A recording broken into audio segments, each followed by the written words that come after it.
Hello, Void.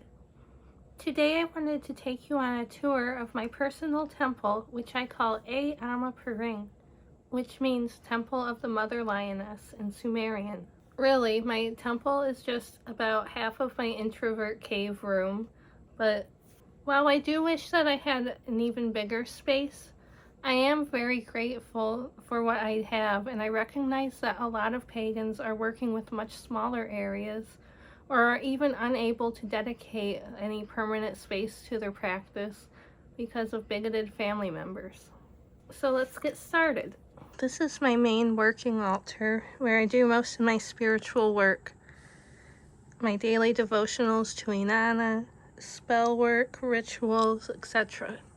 The focal point is the dais here, which is basically a shrine to Inanna. I have containers for incense and water offerings.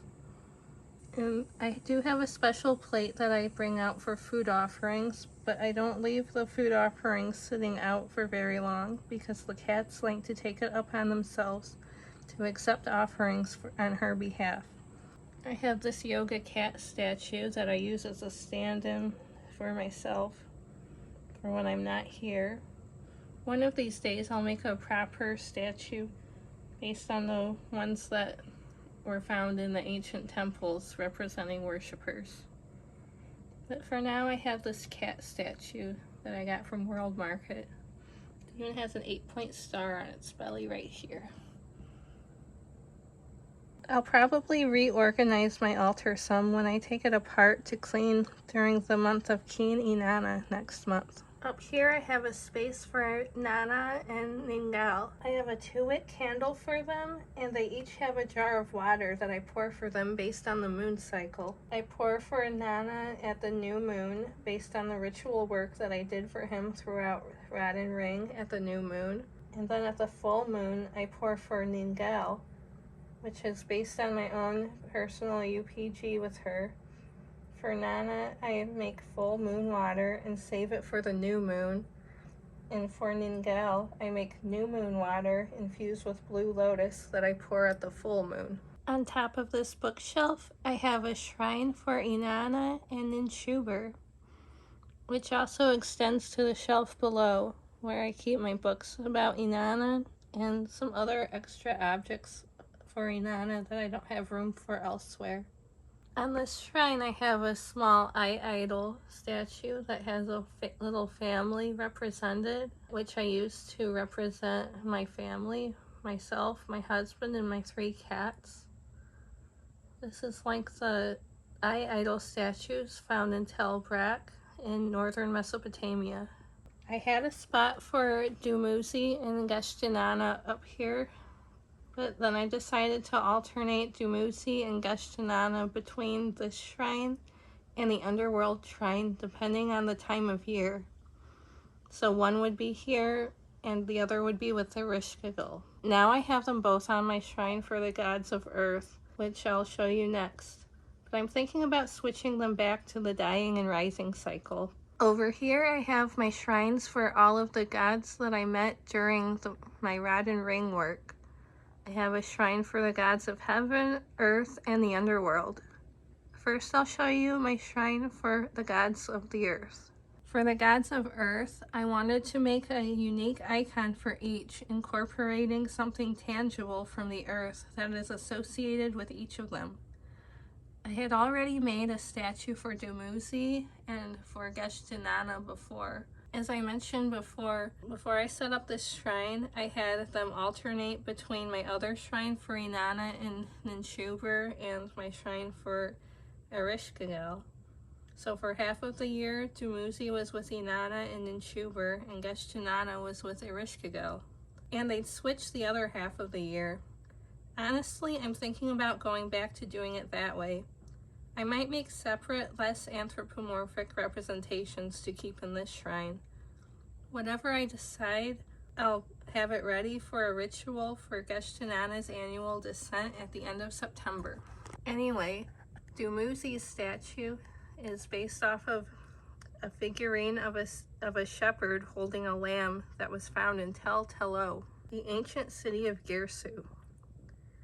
The original artifact was missing an arm, but I included it on my version.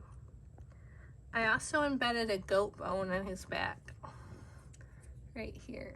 That's the natural item that I used for him. So I made the statue about a year before I made the other ones, aside from Gestionana's. And Gestionana's I made about a year ago when I harvested the wild grapevines from my yard. I used the grapevines to make this little statue of her because she is the grapevine of heaven. For Nisaba, as a goddess of writing, I made a tablet featuring part of a hymn to Nisaba. I used the sparkly blue clay as a reference to the lapis tablet mentioned in the hymn.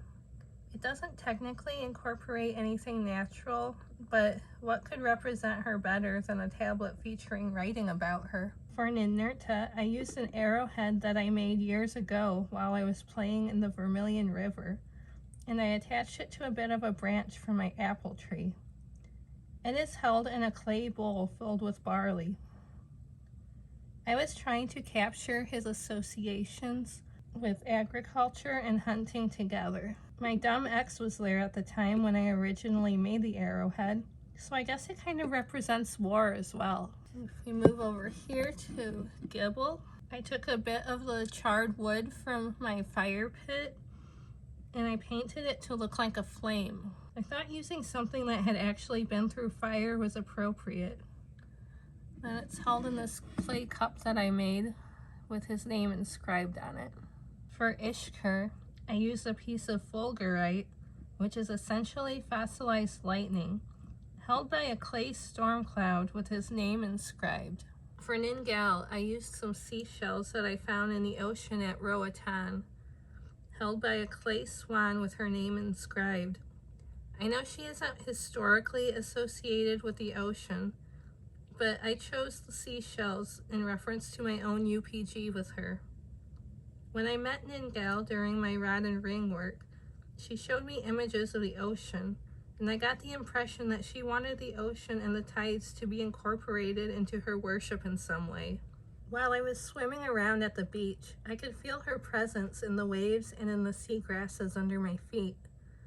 Since meeting her during ritual work, I've been honoring her during the full moon, just as I honor her husband during the new moon. And here's my shrine for the gods of heaven. For the gods of heaven, I used the clay tablets that I made for the rod and ring rituals. Each has their symbol and name inscribed in the clay.